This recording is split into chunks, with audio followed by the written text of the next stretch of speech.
Hello. Hello, everybody.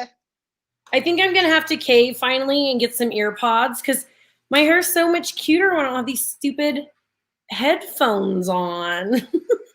Yeah, and I know that you're an Apple person through and through, but like the AirPod Pros are so expensive that I would almost break from Apple and go for. I don't even think you can hear me now, can you? Yeah, I can hear you. You Oh, said you something can. about the Okay. AirPod Pros being expensive. Yeah, I was gonna say there's a whole bunch of ones now that are just as comparable that aren't Apple that won't drain How your much wallet. are they?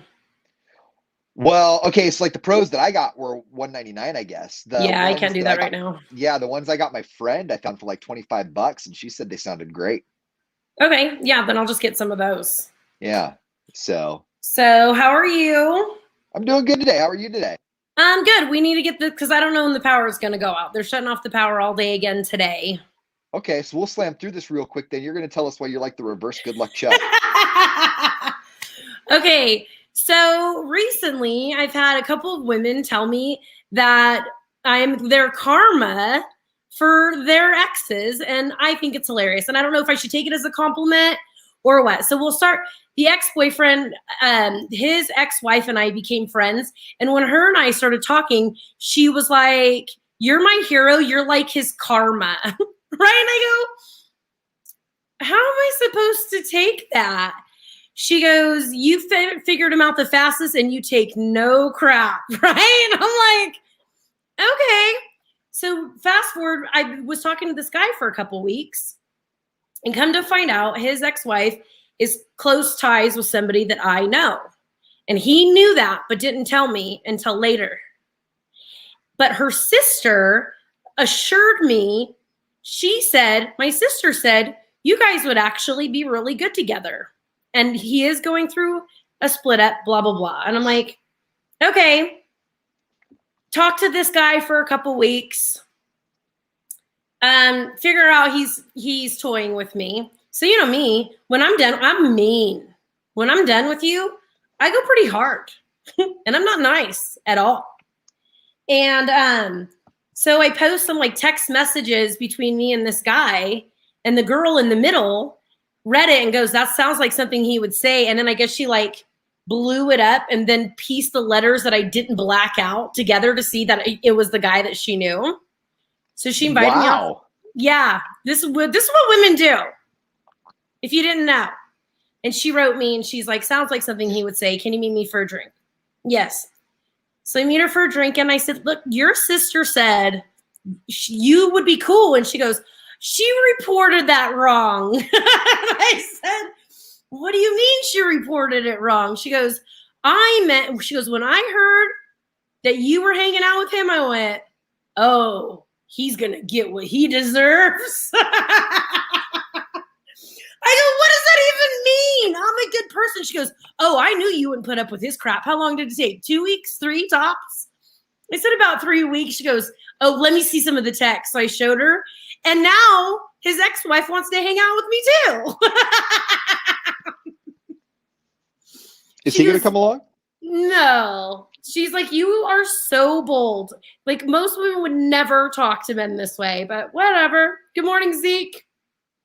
So yeah, so I guess I hear it as complimentary. Like, the few that you've come along that they've said good had been more of he's been getting away with it for so long, he gets found out pretty quick on this one. That's what the ex-boyfriend. That's what his ex-wife said. He's only gotten worse since they were married, and I was the quickest one to figure it out. And Okay. And she loves that he's not really getting away with it because I'm telling everybody. And he even wrote me and he was like, I just told people that you and I didn't work out. Can you stop talking about me? And I wrote back, no. Oh, isn't it fun going back and forth saying, hey, can you please tell people to shut up? And you get that reply back of like, no. Like, okay, No then I don't have to either. How does that work? No is my favorite word. And when you don't explain anything after, oh man, it hurts them. Because with the other guy, if you go on my Facebook page, you could see the text message exchange. He said, I was hoping we can kiss and make up. And I just wrote back, no. Yep. I don't need to give you a reason. No, I don't want to. That's me too. I'm a no guy. No, I'll just walk away. No. We were at the mall yesterday. We walked by the Van store, and she goes, there might be something in there. And I walked in. I literally walked in, took 2 steps in, turned left to go, nope, walk back out. And the guy that was working there started laughing. I said, I mean no disrespect, man. I said, I'm 42. This stuff's not working for me right now. Do I know the person who took you shopping yesterday? No. And legit just a friend. Like legit just a friend. Because I've been meaning to talk to you. Okay. We all know that you and I have been friends for a long time. Sure. But when a new girl comes along, I'm gonna stalk her out. I'm gonna do my due diligence as a bestie, whether you're a man or a woman, to stalk some people out. Okay? Sure. But I see one girl hitting on you that I want you to steer clear from. And I know as soon as I tell you to, you're gonna go right after her. So it's taking all my power. It's been days for me to tell you, stay away. Like, you think I'm crazy, Train? You have no idea what you're about to board. I'm oblivious to this then. I am so oblivious to this. And I know she is your type, and she is very beautiful and totally your type. And I've been seeing you guys chat it up, and I've been trying my hardest to just sit back and just let you make your own decisions. I'm super oblivious to this one then. When you first went through your divorce, I warned you about the same girl. Girl. I am so oblivious to this one right now. And I feel bad saying it. So and you know what? And I might just be a jerk friend and let you just figure it out for yourself, because her and I have a lot of the same traits, and I haven't seen her in years. So I know I'm a lover. I know if I get the right guy that I'm going to treat him hella good, and I could be wrong. And so I don't want to lay her out either. I am so oblivious to this. From what I know, that you just steer clear of that one. Okay. Yeah, no, my friend that I went shopping with yesterday, I mean, I know I keep saying my friend, but it's only because I didn't clear it with her that I was going to be talking about it. But like, it's legit just a friend. Like, there's, okay. I was just curious. Yeah, because usually when you start dating somebody, or if you hooked up with somebody, you usually tell me. No, he doesn't, ladies. He doesn't kiss and tell. Just kidding.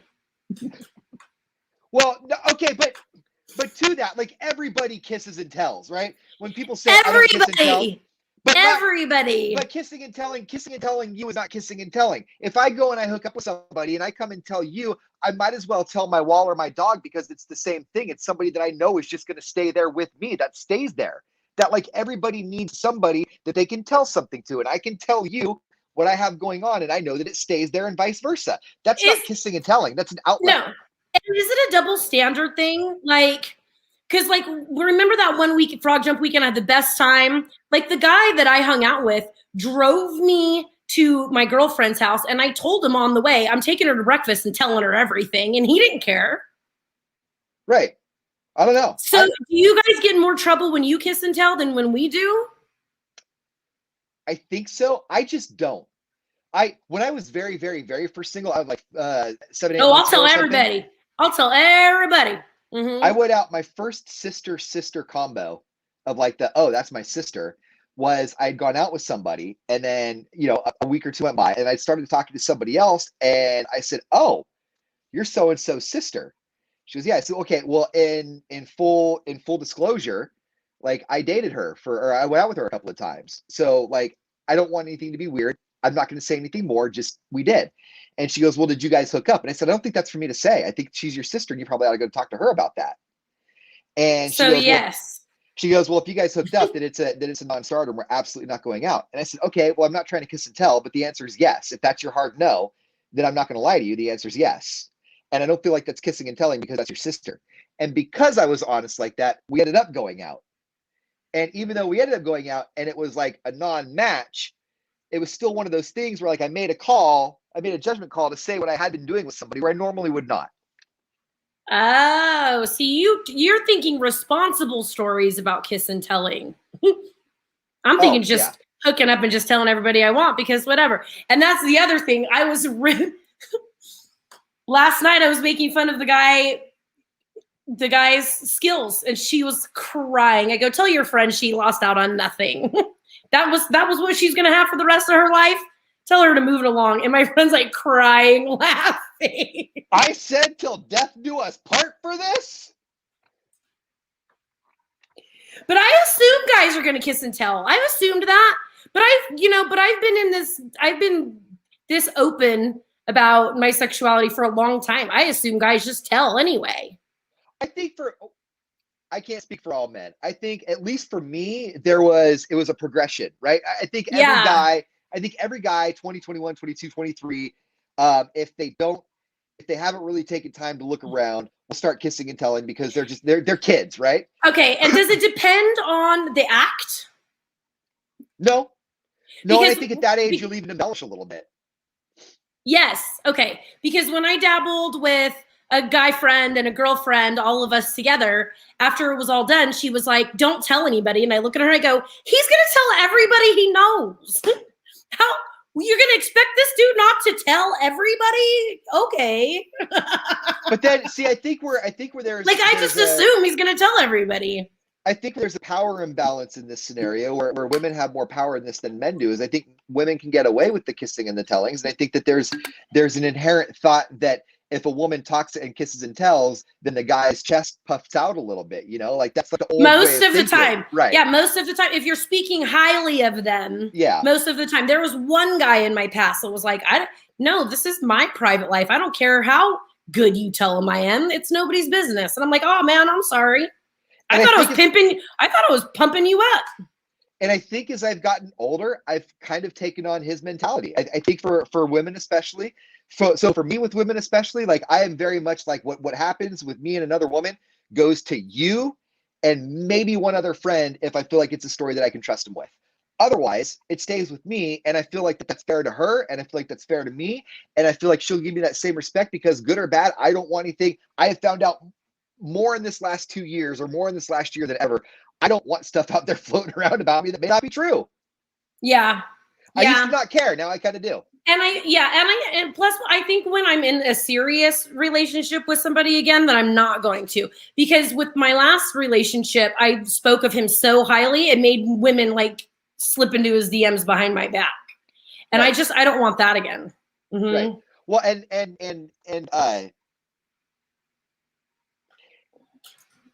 and to that, it's like this. I don't know.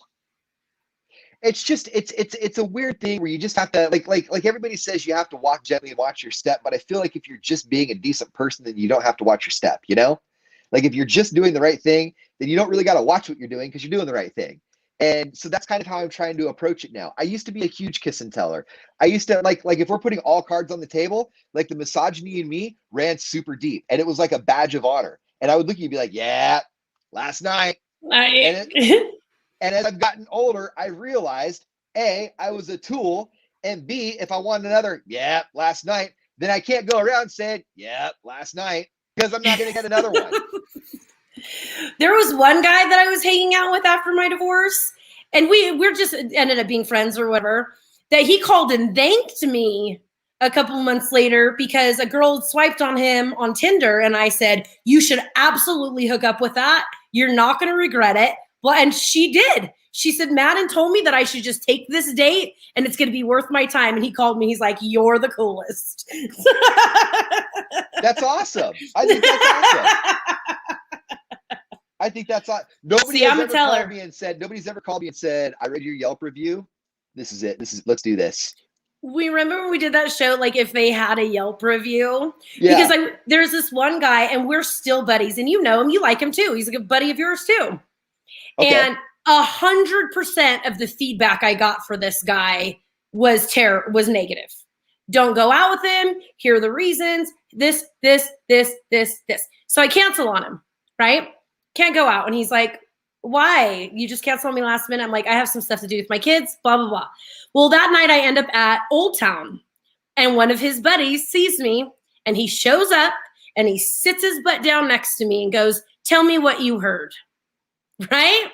"What did you hear?" And I go, "Nothing." He said, "You said you had plans with your kids tonight. Why are you sitting here by yourself at the bar when we had a date?" And I go, "Look, bro, if you had a restaurant," I go, "if you had a Yelp review, nobody would eat at your restaurant." And he goes, "What?" I go, "Your reviews are so bad." God. He was like, what did you hear? And I tell him like a slew of stories that I heard. And he goes, yeah, those are all true. So we did like a whole Yelp review show. It was me and you. Because I remember I ripped my ex-husband, and our boss, Richard, was like, I knew exactly who you were talking about on the way in. Yeah. Yeah. Mm-hmm. No, it's and that's another reason. That's another reason in this dating world now, no matter who you are, word travels so fast now. Like if you and I were out on a date and we had a bad date, and like the date ended sour, you're like, I don't ever want to see you again. The door slams. By the next morning, all of Modesto and Stockton would know about it because of Facebook, Instagram, etc. If you decided to share about it. So you have to, like, more than ever, you should always watch your P's and Q's, but more than ever now, especially with like the micro stuff, you still got to watch that because it gets out there quick. So fast. I remember when I moved up here, my buddy was like, you think you're in the mountains, but this is still a small town. And God, he was right. He was so right. It travels quick. It just travels way too fast. When I grew up in Newcastle, when I was a teenager, 15, 16, 17, and you do teenager things, you go to Newcastle Square and you smoke your cigarettes and you drink your beer and you do all the things you're not supposed to do as a teenager because you try to get away with stuff. And your parents know about it before you even get home because 27 other parents drove by watching you going, is that 15-year-old Ian smoking a cigarette? Yeah. I gotta call Molly, you know? See, it didn't work that way for us. Okay, so where we lived, the group around us were all the kids were all the same age, the parents were friends, and they didn't rat each other out. So if like Zach across the street had a party, my parents would just watch it because they felt safer because my brother's right across the street. Yeah. So if John next door had a party, that was my friend, they just watched the house to make sure they would come over if there was any problems. Cause I call my dad in a minute. They know I'm over there and I'm right next door. So John's parents and Zach's parents took on the same policy. Don't ask, don't tell policy. We'd rather our kid be across the street too while you guys are out of town and we'll watch your house. And me and John were like, hell yeah, let's keep this going. And so we would have parties. That'd be awesome. And the parents wouldn't tell each other. We had one friend whose mom and dad were cool with us going over there and just, doing all the things that you shouldn't be doing at 17. But the parents wouldn't, and the parents wouldn't be, my parents weren't there. Yeah. But we were still like, they would rather me be, like I said, next door at John's than out in an orchard somewhere. That was their thing. It was like when they went out of town, it was like, we would rather you be at our house here than out in the middle of the Newcastle Forest somewhere getting beaten up, So I learned early around my junior. I learned early on because my brother had parties and my sister had like one or two. That I would, when my parents were out of town, I'd rather just go out and break curfew and do hot girl stuff than have a party. Because then you got to clean up and people are in your parents' room and people are breaking your stuff. People are fighting. And if the cops come, you're the one who has to go to the door. And I remember the very first party I was old enough to go to that because my brother's 4 years older than me. So my first party, his like last high school party, we were both at. And it was at my parents' house and they were out of town. And I remember my poor brother didn't have a good time at all. He's just sitting on the counter in the kitchen watching everybody. And I'm like, this is no fun. So whenever my parents were out of town, I just left. I just went and did other things I wasn't supposed to do. My buddy Kirk, God rest his soul. My buddy Kirk, his mom did the same thing. Whenever they went out of town, we could go there. And now he didn't do what your brother did, which is be responsible and watch out. Like he partook with all of us. Oh, we locked my parents' door. My brother found a couple in my parents' room and kicked them out. Oh, he didn't mess around. The last time we did anything at his house, his parents came home the next day and his mom, Karen, looked at us. She goes, okay, first of all, how are you guys still alive? Did you like import liquor from France? Like what happened here? And second of all, neither one of you are going home until this house is spotless, just the way we left it. Mm-hmm. And so me, Nathan, Adam, and Kirk spent all Sunday cleaning his mom's home. And that was the last time that we had a party at his house like that. Yeah, you can always tell when my sister was involved as well, because my parents would come home and the house was cleaner than when they left. And the floor was so clean, it would be slick, except right in front of the microwave where it's all, because that's where the keg was. Yep. And my sister's not a drinker, so she doesn't know how to clean up the beer. You need like you really got to go down on that. You really need to go to town on that. And she doesn't drink, so she didn't know. So we would have it, and she would clean the whole spotless, and they would know every time. And That's awesome. and they would ground, if we didn't ask first, they would ground us. But if we asked first, they would assess the situation, who's going to be here. And so I don't want more than 10 people. Do I know which kids are here? But if we threw in without them knowing, 2 weeks, that was all. We always knew. Is this going to be worth 2 weeks? I think the only time I ever had a party at my house when my parents were out of town, and I got caught, and my mom was pretty cool about it. She kept it from my dad, but she found a couple of bottle tops out in the back. And I remember I was sitting out back getting ready to go. She comes out, she goes, "Hey, the next time we go to Tahoe, your friends have to pick up the beer bottle tops." And that was it. Yeah. Okay. But yeah, okay. Yeah. There was one party, my brother didn't throw out the recycling. And then when my dad was like, "You can't even hide the recycling," he's like, "I thought I was helping you out." And he's like, "No, you're just lazy." That's how I got caught drinking when I was. And how funny is it that we were still recycling during our parties? Well, you got to think locally and act locally. When I was trying to get away with stuff when I was like 17 or 18. No, you know what? I think I was like 18 or 19. Anyway, I would try and get away with drinking beer in my room, and then I would mix it in with the recycling. But at that age, like, you have other people getting it for you when you shouldn't be having it. And so I was mixing into the recycling, but it was like off brand. And so my dad came up and he goes, I've been losing my mind because who the hell drinks malt beer in our house? What is this? He goes, "Have you been drinking? Because your mom doesn't drink this." So I got busted out by malt beer. See, you can always tell when it's me. I can't pretend it's not me because I have this automatic thing on my brain where I turn the tab to the right. So if you find any cans in there with the right can, that was me. 100%. I took your beers. I'll always watch for that now. And my brother made it a business. So he had a buddy who owned a place that sold kegs, right?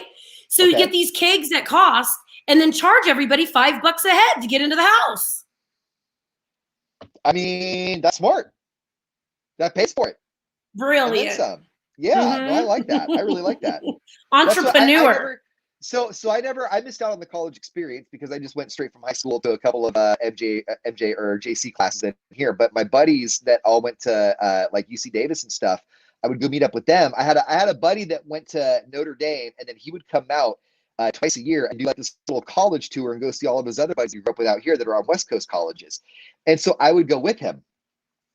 And in doing that, I got to go to I had been to a shockingly large amount of frat parties. And every single frat party that I've ever been to has always been a $5 cover. Yeah, I've been to a shockingly amount of frat parties too. Just kidding. I don't go to colleges. I don't either. But my buddy Matt did. The women usually don't pay. Yeah, y'all already paid for our roofies, so we don't have to. Oh. Which is not funny, but it happened to me once at a college party, at a frat party, and I've never been to another frat party ever. Wow. Okay, good. My two friends had to like drag me home. It was terrible. Yeah. I'm not a frat guy. Never have been a frat guy. I do not own a visor, and I do not wear it backwards or flipped up. But when you got flat, a flat bill hat. It was kind of cool. Like, I get the draw. I was like, if I ever stuck with college, I might want to be in a frat. What kind of frat would you be? A disc golf frat? How nerdy would that be? What would that rush week? Is rush week only ladies? I don't know. For sororities? There's pledge week and rush week. Pledge week, and at the same time. I think rush fraternity and pledge is rush is sorority, pledge is no, I don't know. Says the two people that never went to college. I went to Delta for one class. Delta. And I think it was where you don't finish it. Incomplete. Yeah. Yeah. No, I've got all sorts of college units under my belt, just not enough to graduate. Like, I think if I put in like another semester or two at a JC, I think I would finish out. But I don't know if credits expire. I think units expire after a while. I would think. Know. And do you want to go through all? How many credits do you have? I mean, I think I was coming up on, I think I only had a semester, maybe 2 left before I had my associates. Oh yeah, then you want to go dig those out. Like I wouldn't take the time to go dig out 3 credits. That's one class. You know what Yeah. I mean? But if you have a whole bunch, I would absolutely, if you're going to go back, absolutely dig into that. And with all of the technology now, that should just be in a system somewhere, shouldn't it? Yeah, I think I've got, well, but I think the credits after a while, like you have to redo the class because it's been so long. But if I remember right, and my math is off, if I remember right, I think it's like 62 credits to for your associate's degree, and I think I'm at like 45 or 50 or something like that. Well, and curriculum changes all the time. So even if you do have those credits, they might not go to your general ed now. Oh, and when you're doing your general ed, and you're doing your general ed late in life or like in your mid 30s, and you have to take a sex health class, remember that you're at JC. And so the other people that are taking that sex ed class at JC are like 19 and 20 and 18 out of high school. And so when they start putting you in groups, it's weird. Yeah, it is weird. You don't want to be in groups. My brother has his PhD. My sister has a major in kinesiology and a minor in physical education. And I went to 1 semester of Delta. Killing it. I threw my hat in the air because I didn't have a place to put it. Oh God. Yeah, Yeah. no, it's a trip. I really do want to go finish out. I don't know what for other than to just say I did it. Yeah. But, I've got other things, but it's really not See, that important to me. I'm more of like a trade school kind of girl. Like I think just so want to too. focus on one thing. Like I college was not for me, is not for me. If I have to like take a whole bunch of crap that doesn't interest me at all, it's ugh. So like a trade school where I get to focus on my one interest, that's more like my alley. You know where I tapped out? I tapped out in math because I'm I do not do math well at all. And so I passed my first actual algebra class that like gets counted, not that's not like a 1A like an intro, but like an actual algebra class. I passed it, but the only way I passed it was by taking an in-person class and then going to the tutoring next door. And then every single day was wall-to-wall algebra. It was the worst, right? So then you go to the next math class to fulfill your requirement for the next thing coming up, and it was a computer class. And so every time you got to a certain spot where you were doing your algebra, then they would randomly say, hey, let's go back to the first 2 modules and see if you remembered what we did back then too, even though it has nothing to do with what we're doing now. Let's just see if you retain that information. And then you go back and you do what you did the week prior. And if you don't remember it, they take you all the way back to the start. So I'm halfway through this math class. We're coming up like 3-4 weeks left, and I got bumped all the way back to the start. And I threw up my hands and said, you know what, I'm done. Whatever. Well, Bye. they really want to make sure you know how to calculate during your $80,000 worth of student debt. Right. Exactly. You want to know, am I paying this month? You know why? That's why. Outside of the parentheses. Everybody asks, how come we need to know all this math? And they're like, have you seen what's going to happen when you go to college? Check out that student debt. You'll get a real quick education on debt, credit score, collections, collection collars. Oh yeah, my brother's gonna be paying for a long time for his PhD. I know that they just forgave a lot of the student debt for-profit colleges, the ones that were like, hey, come here and pay $20,000 for this degree, and then we'll find you a job when you're done. I went to a school like that for radio. I went to a trade school for radio. And at the end, they promised job placement. Well, in our industry, in order to get a job, typically you go to a website called All Access that's got all the job stuff on there. Their job placement services that they offered was they just printed off the help wanted section from All Access and posted it on the cork board. Really? See, So you really. My cousin did that job placement, and because there was a facility in North Carolina where they just teach you how to be pit crew for NASCAR. Pretty cool, right? Yeah. And her job was to place these kids into different pit crews and different jobs around there. That's pretty cool. Isn't that cool? That's really cool. Yeah, our job placement was, there's a place that's hiring. You should send them a resume. Thanks. Right. Hi, Rebecca. Man, I appreciate that. All right, my power's about, I'm going to lose Wi-Fi, and we have Yeah. to jump back on the air and get some stuff done. I'm about to lose my Wi-Fi, so we need to get Am I going to see you at steak night tonight? I'm going to come into town tonight. I'll text you as soon as I'm leaving. All right. I need to find somebody, one of my neighbors, to help me put the top on my Jeep. That's going to be my only thing but I think I have somebody who will help me.